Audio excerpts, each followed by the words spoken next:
Welcome, Wargamers. Join your hosts, Bonko and Monty, two Canadian wargaming enthusiasts, as we explore all aspects of tabletop wargaming. We roll dice, talk tactics, share hobby hacks, and explore new tabletop systems, all on the Trident Wargaming podcast.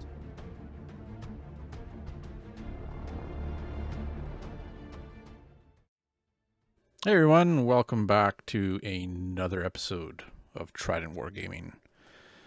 Today's episode is another bolt action one, and making his return with his Bonko's Bastards is my co-host Bill. How's it going? Hey, it's pretty good. How's it going, everyone? Yay! It's been a while since we've both been on for bolt actions, so... Indeed. And War Daddy is back. Yeah, War Daddy. He's ready. Right on. Yeah, we been pretty busy lately with just other events and other games and stuff too, but still trying to, do the bolt action thing, right? I guess the last time you played would have been the Stalingrad campaign that I had running at the local community. And that was a blast. A lot of good games. Yeah, it was actually. There were a few moments where, you had to act like the anchor, so to speak, in a few of the games, which is always cool. I know there was a week there I was the lone resistance, and that was kind of a nice feeling, just foiling the plans. No, for sure. I didn't do too well myself, but I think it was between you and Jason just holding the fort. Yeah. I think you played like the same mission like 3 times, so you kind of had a thing going. You're down pat. You're like, I know this map. I know this mission. I'm doing it. Right? Yeah, no, exactly. It was I got to be my choice usually for what mission, and I just kept hammering the same one.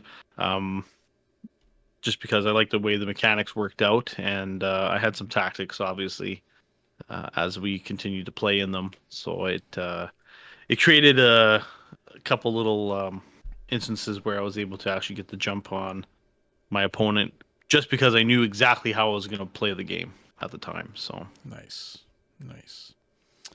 Which is nice because we'll actually be talking about some of that stuff in this episode. So yeah, one of the main topics really is how you're actually using your armor, your tanks in your battles, right? What's your tactics? What's your goal? What's their target? How they're equipped. What do you look for in your tanks when you go to select them out of your army selectors, right? So and each player, and especially in the community, you see it. They do play a little different. I've seen a couple guys pull out their tanks and really do quite well with them, and others not so much. But there's a big selection of armor out there in the books, depending on what armies you're playing. So yeah, we can. I guess we can kick that off just after we do a little bit of hobby talk. Not so much really on my end. Just kind of 3D printing some terrain for bolt action, some houses for Normandy. I kind of jumped off the beachfront because I've gotten a whole bunch of stuff printed, and then now I'm starting to do some inland kind of terrain, which I know me and Bill talked about before for trying to get prepped for next year as well. Just trying to make some tables for possible events coming up, right? And it's always nice to have our own terrain for those kind of things. absolutely. So, and yourself, Bill, I know you did a little bit of terrain yourself as well. Yeah, I did. I ended up printing some kind of just blown up farmhouse style broken brick buildings to try and have a themed board. I was kind of going for a Italy themed kind of table, countryside. I thought it'd be fitting kind of for my Americans to have a spot that actually came about right when I think it was Soft Underbelly Mm-hmm. campaign book started to come out. Yep. So I'd like to try and get the table finished off for that. Again, for upcoming events and whatnot. It's always nice to have different themed tables, especially if you can supply your own. It just kicks up a notch that really starts to kind of sell the immersion point of the games, which is always nice. Yeah, I think it's kind of it's interesting in the bolt action community because I think the players like really appreciate that compared to a lot of other gaming systems, right? Being a historical gaming group, they they kind of get into the theme of it, right? So it's pretty neat, and there's tons of stuff out there for it. Tons of files, tons of MDF terrain, homebrew, homemade stuff. So yeah, so that's pretty cool. So that's kind of what was on our docket, I guess, for hobby time for that. But getting to the think tank of the episode is the tanks, how you manage them, what you do with them. Yeah. So I know in some of your games just recently, you really had your opponents perplexed A little bit, yeah, a little bit. with how you play your army and how you use, your tanks and whatnot, right? So, if you want, but yeah, give her a go and kind of your tactic, I guess, behind your whole Okay. idea with your tank, right? Or the tanks that you've actually have selected for your army that you have options for. Yeah. So obviously being a newer player, I'm playing United States as my faction, and I ended up picking up a M4 A1 Sherman, and actually picked up two of them, but one was just my straight up 75 uh, mil cannon. Then I picked up another kit with the 76 mil, just to have a little bit of extra punch. I know it came in handy, especially when we were doing the big tank war event that you had at the store, Yep. Yep. which was kind of cool. Um, I also have a M10 tank destroyer, which I was just trying to kind of have a broad spectrum. And to be honest, when I first started looking at these tanks, and I was like, oh, okay, I'll get a Sherman. I personally thought that the Sherman was quite frankly just pretty shitty. Historically wise, the tank wasn't great. It was very undergunned, underpowered, and got made into Swiss cheese by a lot of the German tanks that were out there, and very, not very impressive at all. In the game, however, the Sherman isn't actually as bad as I had initially thought, and when I'm playing with these different tanks on the tabletop, and it's usually my M4A1, the 75 millimeter. People seem to actually be a little bit more, I don't want to say afraid, but they're concerned when they see it on the tabletop. And my whole, I guess, tactic with the tank is to play a bit aggressively with it. I think I've only ever fired the main cannon, I want to say twice. Hmm. I don't really use the main cannon. That's not what it's for me.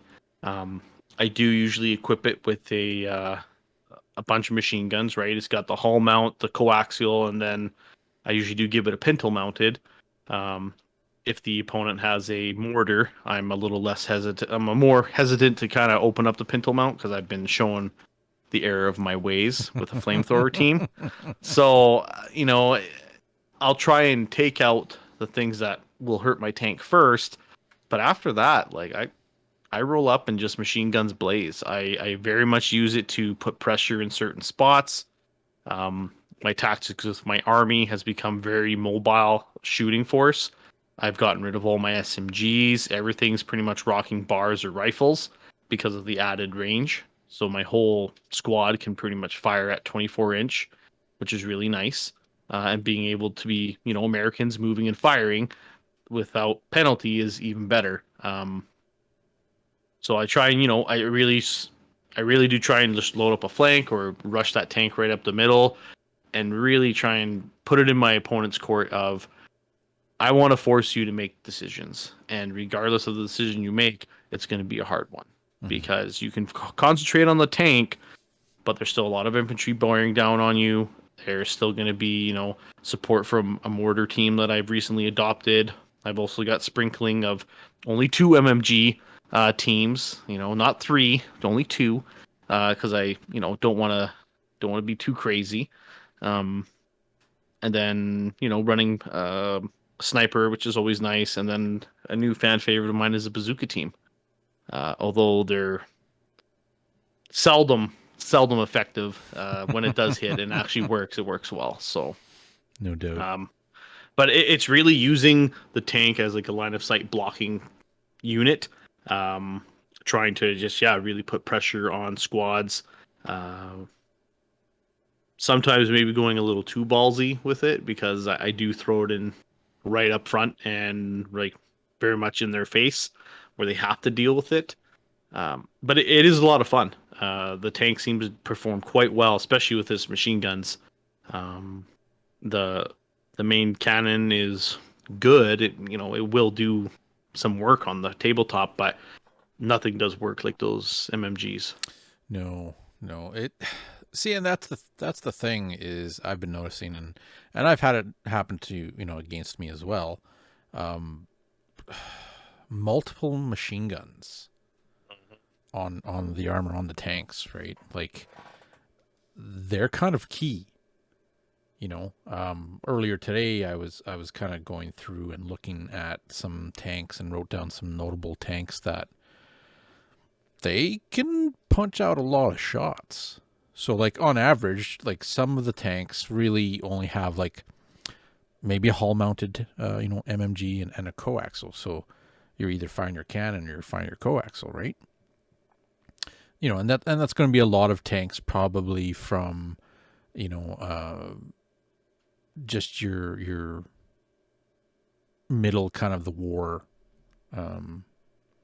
era, right? And then you start going to like late war, and now you're starting to get into some bigger guns.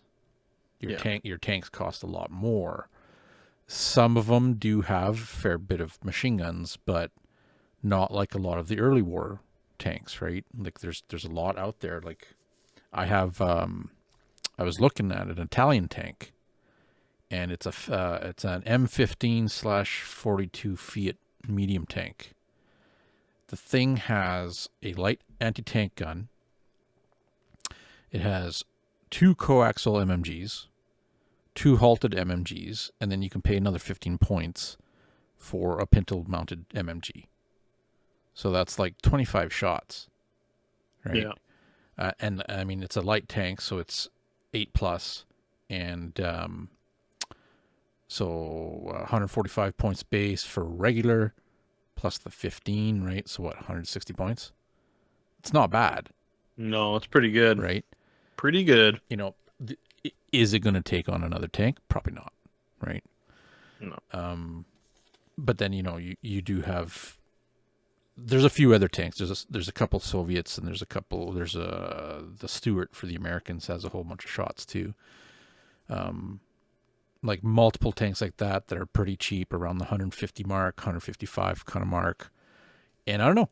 I think these tanks are way more effective and more efficient than having, going and paying like 350 points, 400, 500 points in the case of a Tiger, which can have like, I think it's like 24 shots or something like that on it. But it costs you like 666 points or something like that, right? Yeah. And that kind of goes to the next, kind of question, like, is it worth it? Are those large tanks for that many points with no, not all of them have multiple machine guns like that. Are they worth soaking up all those points? So like in your case, like your Sherman, right? Now if you were to replace your Sherman with a larger tank, Yeah. That's maybe double the price of that Sherman. I've got one in mind. Yeah. Is it worth it? Like, Well, I don't I don't really know. Like, so for comparables for me, and now I'm strictly basing my choices off of what I have available model wise. If you guys have heard about me before in some of the earlier episodes, I'm I don't like pewter. Mm-hmm. I came from a 90s G-Dub kid. I had pewter the whole time. I'm very much a plastic snob these days. And actually, a lot of the vehicles that I own, um, minus my armored car, they're all the Tamiya kit. They're the 148 scale. Right. And I really like that kit. They're cheap, they're nice. It's a legit like model kit that has some really cool features in it. But I've based a lot of the tank choices that I own off of what I can get model wise. If I was going to replace my Sherman with something beefy, I'd probably be rocking that M26 Pershing.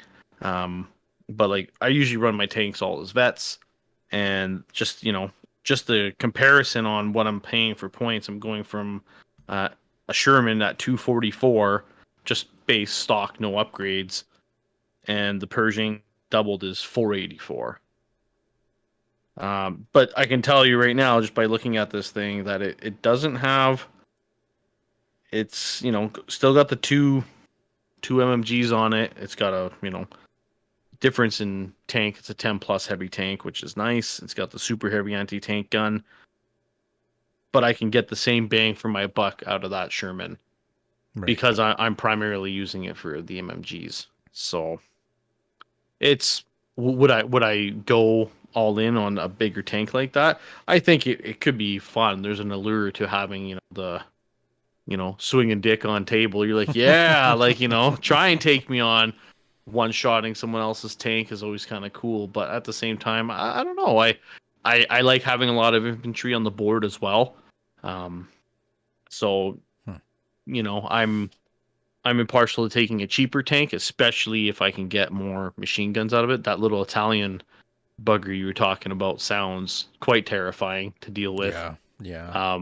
Because knowing how those Italian tanks work, you'll probably end up seeing like one or two of them on the table, and that's kind of gnarly as well. Like I'd run one of those on each flank and just throw a surge of bodies up the middle and be like, all right, deal with that, right? Like it's nasty. Well, you're going to be with that many shots. You're going to be hitting stuff. You're going to be, Yeah, pinning. You're going to keep. You're pretty much going to keep a unit suppressed all game by doing and that, that's right?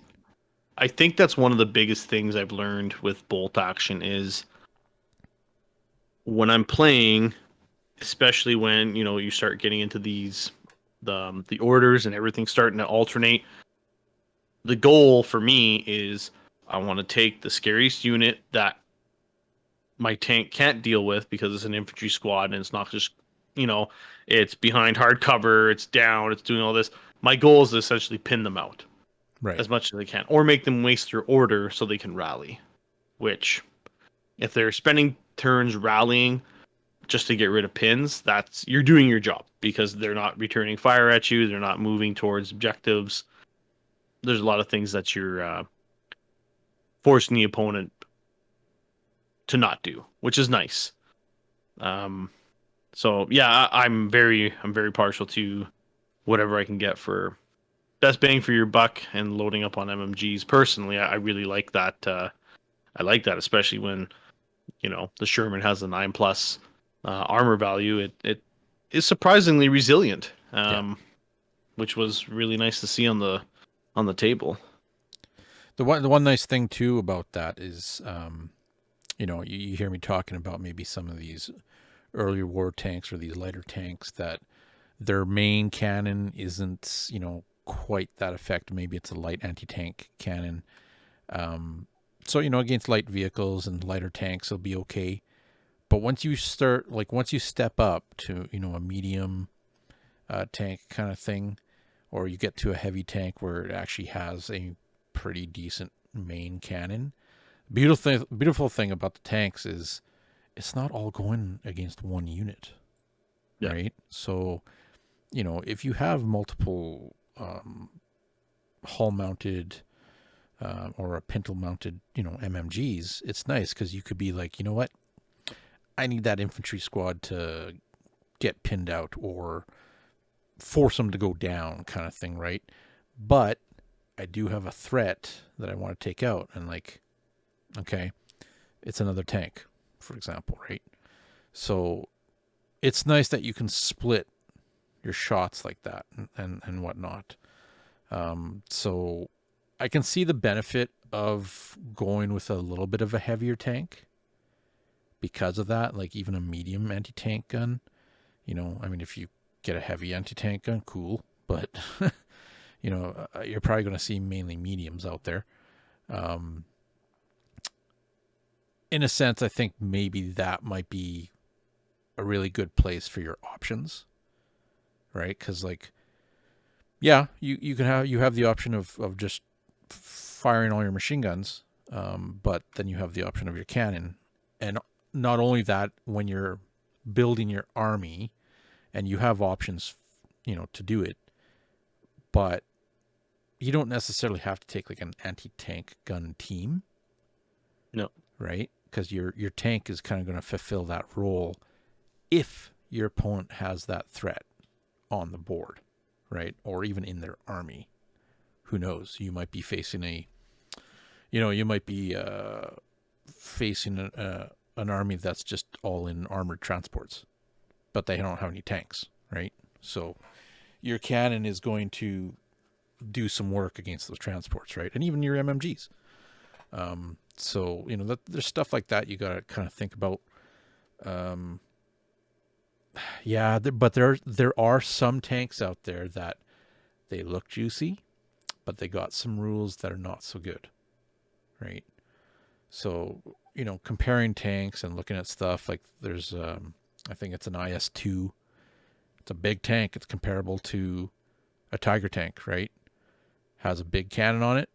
The only problem is it's slow, so it can't be your first. You can't activate it first. So that puts you in a real pickle, right? That puts you in a position of where you may need to be in cover to make sure you don't get shot, but now you're forced to move to get that shot. Now you're getting penalties. Okay, so what are you going to do with it? What's its main purpose, right? Is there something better, kind of thing, right? Myself, I'm kind of, I don't know. I don't use it like Bill does. I'll tell you that. I'm a little bit more cautious with my tank. I'll kind of hide it in cover or on a corner and kind of try to maneuver a bit more, like just not to get shot by his tank, the opponent's tank, but being able to put some firepower down on the opponent. And then if there is a chance where, okay, you know what? He activated his tank. Okay, now it's my turn. Get in there, take a shot, see if I can do things. Most of the time I miss, but it's the way the bolt action dice roll. Yeah, no doubt. I did find that, to echo that point, I always did find it was interesting where tanks seem to be the last to deploy, or Mm-hmm. tanks always seem to be, um, the last. You always want to react to what your opponent's doing with your tank. Yeah. And a lot of the games I played, I'm just like, sure, man, here you go, right in your face. And I know there's people, like I played. Devin was probably my most recent opponent where I'm playing, and she's kind of looking at me like, well, like what the hell, right? Like I just drove that tank straight up in the middle of the board, and in view of all these heavy weapon guns, and I'm just like, whatever. Like if you're gonna pop it, you're gonna pop it, and it has backfired to me. I have had that popped first turn, Yeah. like first shot, and I'm like, oh, that did not work well. But lessons learned. But for the most part, I'll be honest, kind of going balls out and just throwing it in someone's face just to deal with has been effective. There are times where I think honestly it's paid off more than it's hindered me Hmm. before, being aggressive with it, because I think it kind of throws people like a little bit aback. Um, it also helps. I do have other sources of firepower that I'm trying to support the tank with. Yeah. So be it my 53 millimeter anti-tank gun, or I'm rocking out my mortar to try and help out with that. Bazooka team moving up the board, engineer team with the flamethrower moving up the board. Mm. There's a lot of things that I'm trying to move up, right? So the tank is essentially the distraction, and if it does get attention and doesn't get blown up first thing, then it's even better. But there are times, yeah, the dice gods can be cruel, and they can definitely punish you for trying to think outside the box a little bit. That's true. And you actually reminded me of something too. There is the other option for some tanks, and it's the probably one of the most the deadliest pieces of firepower in the game, I would say. Having a flamethrower equipped on your tank. Yeah.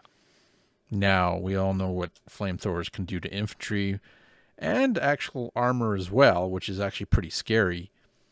But there are some tanks that are built that have flamethrowers on them as well, or you can switch out the MMG. So, like, your tactic of rushing up there and in the guy's face and having a flamethrower in your hull and firing that thing could be pretty freaking scary, because it's not just a flamethrower going, but you probably have other machine guns going at something else, right? So there is that option too, right? Especially if you are playing like that, where you are getting into that tight nitty gritty zone, and or you have infantry really kind of cramping your style and getting on you, right? That flamethrower, that hits, it's probably game over for a lot of units, right? So that's I haven't seen it often, but you know what? The tank war battle we had, Dusty was on the other side, and Yeah. he took out my KV with the flamethrower. It was awesome. And It's pretty legit to see. and it was just like, oh man, right? So it's pretty cool. Like you said, it was pretty cool to see. But damn, was it effective, right? So there's that option as well. And there's so many tanks in the world of bolt action. You know, you just kind of got to go through them and look. But then you also have cheaper options if you're looking for that massed machine gun kind of vehicle, right? If you don't want to spend that many points on a tank, there are things like little AA guns. You know, they might have multiple autocannons. Or if you're looking at like a Soviet one, it's a Torkev for machine gun. Like, it's a quad Maxim AAA truck. It's literally 60 points. It has 4 turret MMGs. Right. So if you want to upgrade it, you can upgrade it to like 4 HMGs. Or it's an M17 is another tank that you can have with 4 HMGs. So it's a lot of shots. It's really cheap. You can have one of those things ripping around, just firing at stuff, right? So, you know, lots of options out there. Now, the bigger question is, as well, is because I know you have the Sherman, 2 Shermans, and you also have your tank destroyer. Yeah. Your tank destroyer has a turret as well. It does. Yeah. But it's open topped, right? That one is. Yep. Yeah. So, I'm going to say there's not a lot of tanks or tank destroyers that are out there that have a turret for a lot of the different armies. Most of them are that like center lined fixed front cannon, right? Now, don't get me wrong. If you're looking for, you know, a tank to really pop another tank, those are probably your choice, because they usually have like a heavy or a super heavy kind of cannon on it. Yeah. But you don't see them too often on the tabletop. You might see, like, I see Stugs. I play with a Stug, right? Yeah. Or Stug. But other than that, like, I haven't seen too many. And it could be because of the flexibility of having a turret. right? Uh, I do think the turret will always kind of outshine, obviously, your fixed um cannon. Unique thing, like just basing off, like I'm going off my American um book, like the M10, M18, and the M36 Jackson, all turrets, all open top though. Yeah. So that's kind of the trade-off, right? If you're going for a turret, you're going to be open top, but the flexibility that a turret gives you can far outweigh that fixed spot, right? Like you are able to drive past that tank and still use your turret to blow it up from the side or rear. Not that I don't think you'll ever get that close. If you have, something's gone wrong on the other side, right? What is Um, this? World of Tanks? well, that's kind of where I'm basing a lot of it, right? Yeah. Well, and in that game, yeah, turrets were be all end all, man. Like turret was pretty legit. Um, but yeah, it is interesting to see that, yeah, they all have open top, which is nice. It's definitely the great equalizer, we'll say, just Yeah. because, yeah, open top tanks can definitely be dealt with quite easily if you have the tools for it, which I would assume everybody in their lists are probably bringing some form of anti-tank, or at least I would hope they are. Be it a mortar, fire, flamethrower, anti-tank gun. Although anti-tank gun, no, no bueno. I've definitely chosen to not bring it often. I have replaced it with the mortar. Almost I want to say my last 4 or 5 games has all been the mortar team, and Nice. it's done more for me, you know, continuously throughout each game than that dirty old anti-tank gun has ever done. Yeah. Well, So, it's yeah, being anti-tank gun, you're paying a little bit more points. It's fixed, and usually it's probably getting targeted by a mortar or by an HE shell from something, right? Which brings, is another good point too when we start talking about HE for tanks.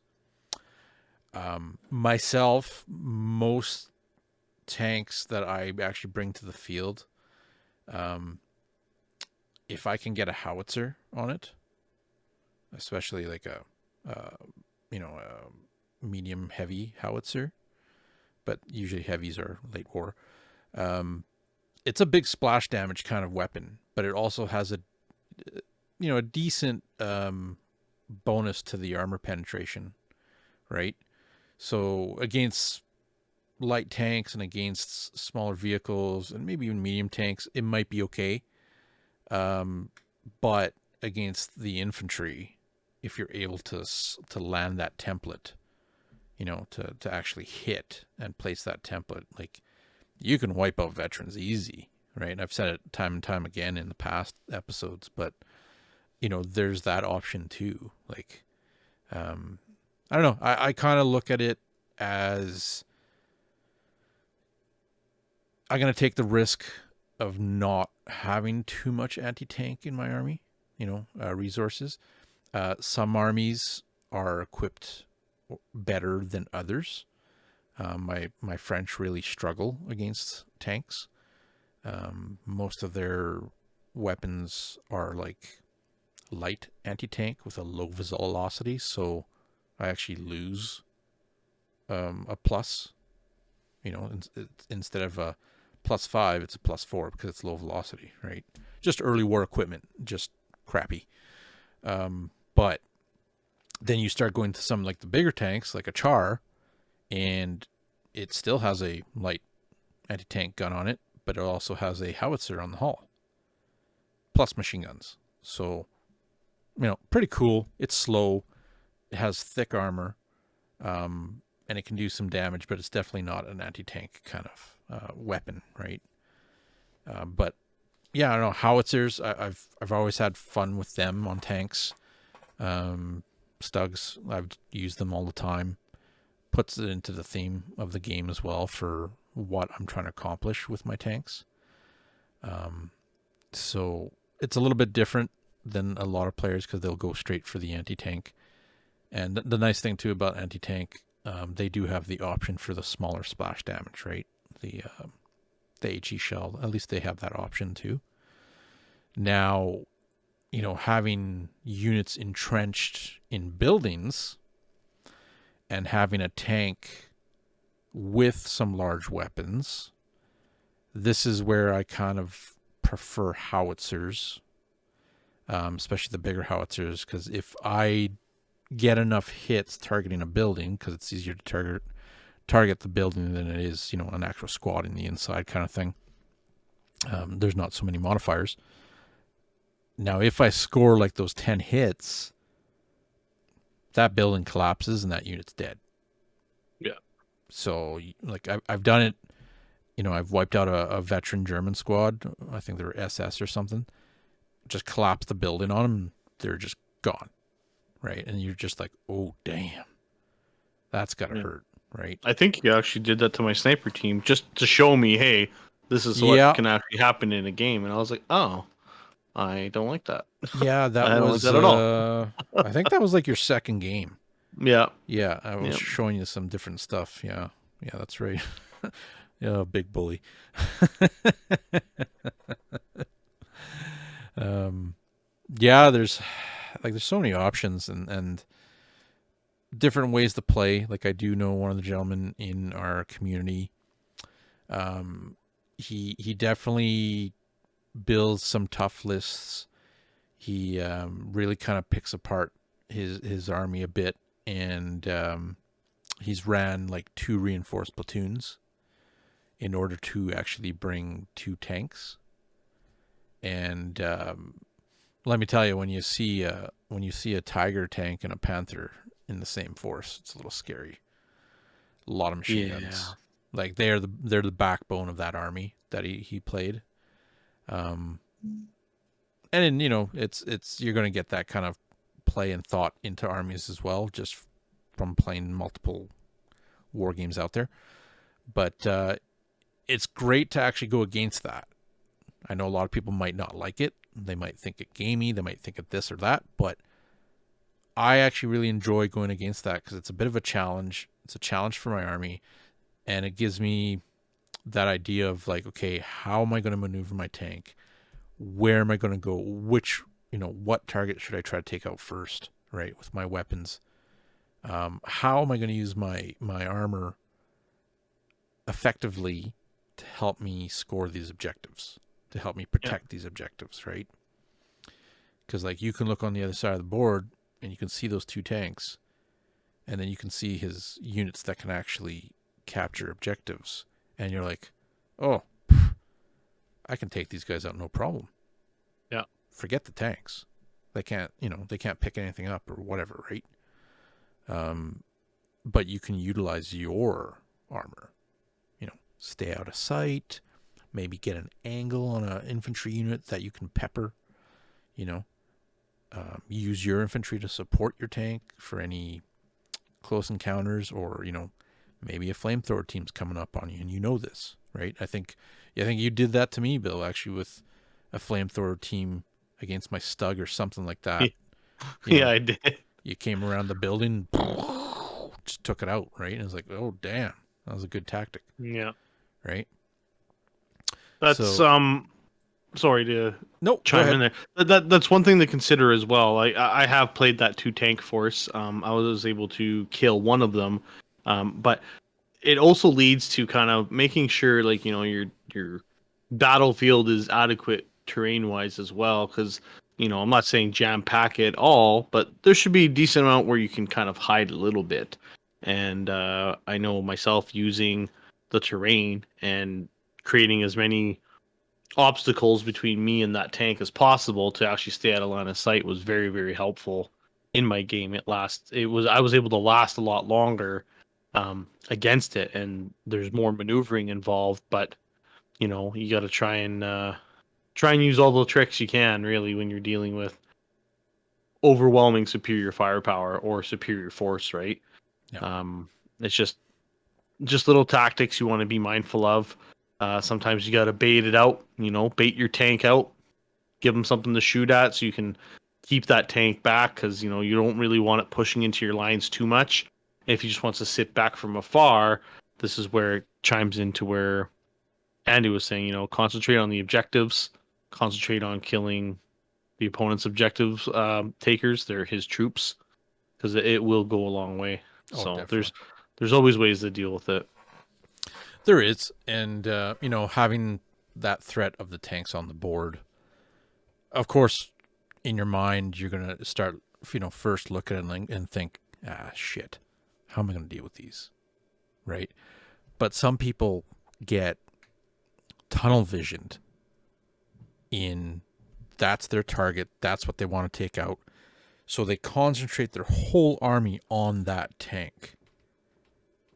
And the enemy's force gets to run rampant around the whole mission, right? So that's something to think about tactic wise, is like if you're the guy with the tank and you see your opponent is actually doing that, he's trying to take out your tank with everything he possibly has. You know now that, okay, you know what? I got to use my units smart. I gotta maneuver them, get them into some key positions, get them into cover, and just start picking units off, right? Because your tank is literally tanking, all the firepower, right? So that's one thing to look at too. And then, of course, that's the other thing to remind yourself of, not to really get stuck into that position, right? As having tanks. If you have two, well, you can play both parts of the field in that manner. But there's also, when you are playing with armor, with tanks in your missions, and in the scenarios in the campaigns, it changes a lot of things, especially with theater selectors. Because there are some theater selectors that'll give you a 2-for-1, right? Like there's a German theater selector for the Stalingrad book. I'm actually allowed to take 2 Stugs for the one army. So technically I can take 2 reinforced platoons and have like 4 tanks if I wanted to. You're not going to have very much infantry, and it's, I would never play that like that, but technically you could. So, you got to look at that. You got to look, there's going to be, in a lot of these scenarios and campaigns, there's a lot of games in there that you're playing at higher point levels. Like there's some that's like 3,000 points. Yeah. That's a lot of units on the board, and that also means some big boy toys, right? So, yeah, I don't know, kind of look through your tanks, look your collection, and just utilizing what they're equipped with for Yep. the mission, right? Which No, is it's great. A lot of very, guys might forget that, as they're playing, or new players are playing and they don't kind of know what to do with a tank or against the tank, so it's a good way of coaching them too.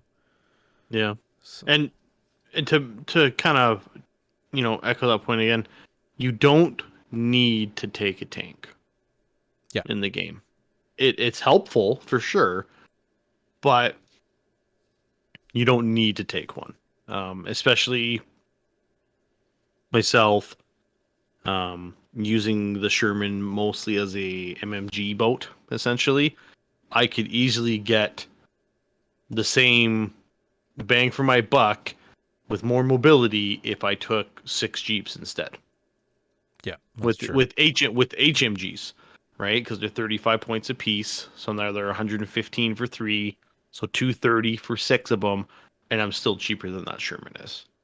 And those little Jeeps will actually tear it up quite a bit because HMGs aren't slouches either. You can punch in some armor, um, but now there's 6 of those little buggers ripping around the table, and there's a lot more going on, and there's a lot more that the opponent has to look at. So, like, if you don't bring a tank, it's not the be all end all. You're not in a bad spot. You're simply just choosing to spread your points elsewhere. Because on average, I've played 1,000 points the most for my games, and yeah, that the tank's almost 300 points. It's quite an investment. It's essentially, let's just call it 30% of my force. That's a lot. Yeah. That is a lot. So don't feel like you need to take a tank, because there are other options out there, and you'll notice that your army is probably a lot larger than your opponents, especially if they're taking more of the big boy armor. And order dice are a thing. They definitely Mm, contribute to your game. So if you're rocking into a game with 13 order dice and the only guy's only got 8 or 9, it's not bad. It could be really good. So yeah. Yeah. And the other thing too is, looking at tanks going against, just playing with your regular guys, just playing at your local club, stuff like that, trying out these tactics, trying out different things with your tanks, trying out different loadouts that each tank has, of course. But when you start going to possible tournaments, and I'm not talking like narrative tournaments or anything. I'm talking like it's more of a competitive scene. Um, you're going to start seeing guys who have some interesting builds using tanks like these with multiple machine guns, right? Of course, you'll still see the big cannons, the big heavy hitters too, but you can definitely see guys who've really kind of tinkered their list and got it to a point where these are going to be super effective in their matches and possibly really decapitate their opponent, right? Really take out a lot of their forces and almost in a sense stun lock them in position where they can't move, right? So those little vehicles, those little tanks that have multiple machine guns like that, they've done their job, right? And they'll probably do that every game in every round that they play, except for when like the opponent does it to them. So, that's something to think about if you're going into that scene, right? Is the bigger tank worth it for you? Or is that cheaper tank with that many machine guns or flamethrower, whatever, autocannons, is that going to be your better choice? Because then you're going to have points elsewhere for playing around the mission, and maybe you have some other anti-tank stuff like bazookas, like Bill said, Panzerschrecks, Panzerfausts in veteran squads, flamethrowers in engineer squads or pioneer squads, stuff like that, right? So definitely a lot to think about. Definitely a lot to try, right? Especially in a lot of these games. Then of course, yeah, like you said before, it all depends on terrain too. So, which the beauty about the game is, most guys like they'll build a theme to your table. We do it all the time. We do it every time we play, right? So sometimes it's a city fight and it's hard to maneuver your tanks. So maybe that big hulking tank that you always want to tank maybe doesn't fit quite in that fight, right? yeah, damn that 146 scale. Yeah. Or 148. I can't 48. remember now. Yeah. 148. Yeah. But Yeah. you know what I'm talking about. Not so much the scale, but more of like, you have an alleyway that your infantry can run through, but your tank is kind of messed up, right? Yeah. Or if you're playing with special rules like the ruins, where anytime your tanks go through it, you have to roll, and you possibly could immobilize yourself and get stuck or even destroyed by a collapsing basement, right? So there's stuff like that, like because there's so many rules for bolt action that are extra if you're playing with that, especially in the scenarios you'll come across that, right? So, but overall, like a lot of good points. Bill's mentioned about how he kind of plays his tanks, and then myself as well. We have kind of two different styles, right? More aggressive, more conservative, I guess. And I've seen it across other players too. Some guys are fairly aggressive. Some guys like to turtle. They'll sit back and they'll just unleash hell on you with their guns, even though it's like a huge tank that can probably not get hurt in the battle. but it's also, it's kind of also the synergy between your tank and the rest of your forces in your army, right? Like as Bill said, his synergy is his army's very mobile, right? Very mobile. Whereas, you know, my Germans are more of, okay, let's kind of bunker down.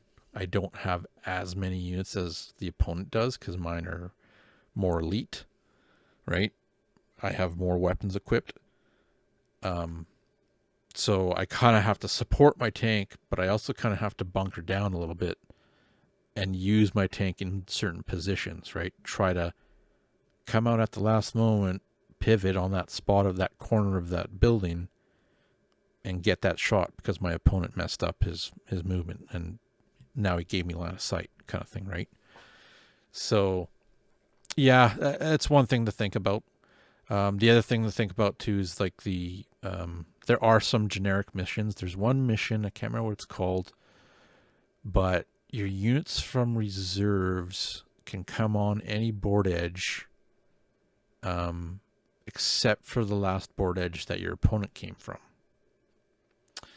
Now, this has happened to me in the past. Fellow gamer and friend had a tiger on the board. I came on a flank with my IS-2 because he came on from reserves. I took my shot and I missed. Next turn, he rolls for his reserve, or not next turn, but next draw, he rolls for his reserve. He rolls for his Panzerschreck team. Comes in on another board edge. He's within 24 inches of my IS-2 in the rear. Lands the shot, takes out my IS-2. So, again, read the mission, check the mission out, know your options, and don't mess up. It's true. It's true. So yeah, that's I think that's pretty much it for the episode. Yeah. There's a lot of good tank talk, a lot of good options. It's always good to have the bastards back on. Indeed. Well, it's always good to jump on and talk about the game experience as well. I'm still very much new to the game and system, but it is Yep. it is a lot of fun. It offers a unique play style with the alternating activation, especially with the order dice. Sometimes you get kind of stumped where you 5-6 order dice and you haven't pulled one of yours yet, but once it happens, it's going to be great.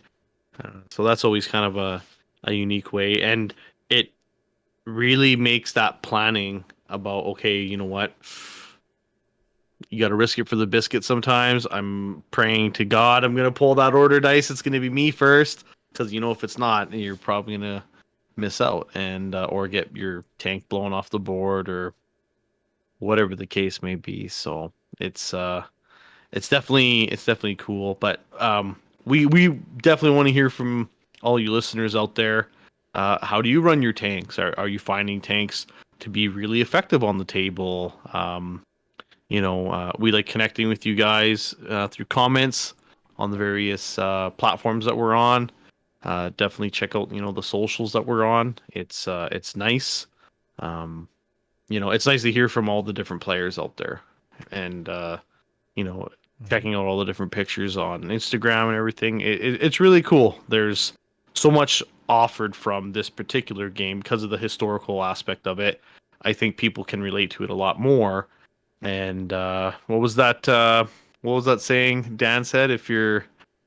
Once you hit like 35, Oh you either yeah, smoke meat or you play World War II historical games, yeah, right? yeah. That's right. So you're gonna And do then one of the two or both.